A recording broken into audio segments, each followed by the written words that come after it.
Well, Jim, you touch on a lot of bases there, so let's start with the first obvious question. What has been the reaction from and/or his campaign? The campaign has pushed back. They feel that I wasn't necessarily treating them fair. They want to quibble over some things. We've yet to see anything, though, from the campaign in which they said that we made any specific factual errors. They're not happy with the tone of the story.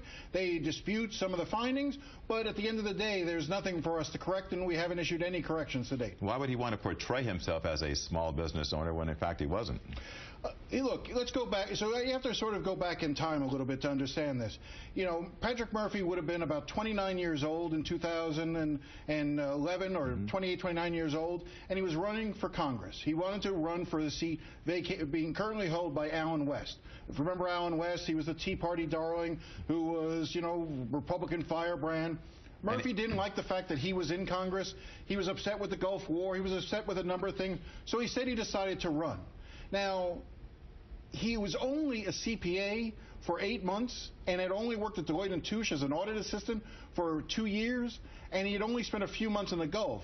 So you sort of, the impression becomes that you needed to sort of create a bigger persona for yourself to say, I can connect with the viewers, with the owners, or with the voters, sorry. That the voters can trust me because I have been a small business owner, and I have been a CPA, and I can bring that knowledge to Washington.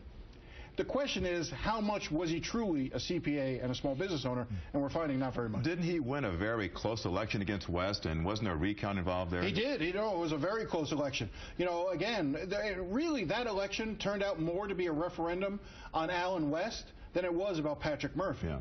Now, Patrick Murphy's district was redrawn so that he was fairly easily able to win re-election in 2014. But as soon as he won re-election, you could see the heading towards the Senate race, and he jumped into the Senate race full-throated by 2015 and has been running ever since for the seat that he thought Marco Rubio was vacating. But as we found out this week, Marco Rubio's back in the race. So I wonder how these revelations might change the whole dynamic of that race. Well, look, Patrick Murphy is always going to have to address the question of whether or not he has the experience to be a United States Senator. You know, there are being a member of the United States Senate, they call it the most exclusive club in the world.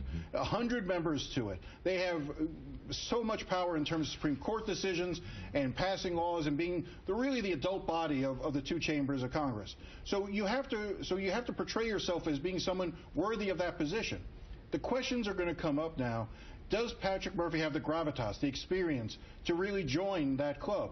We've been trying to go back to sort of see when was the last time somebody who had as little on their resume as Patrick Murphy did made it to the Senate. Made it to the Senate. And we're still looking at that, but you know, most senators end up being longtime members of Congress, or like in Marco Rubio's case, he was the Speaker of the Florida House. Bob Graham was governor before he was a senator. So you tend to have those sorts of credentials before you run, and that's going to be a question that Murphy is going to have to address.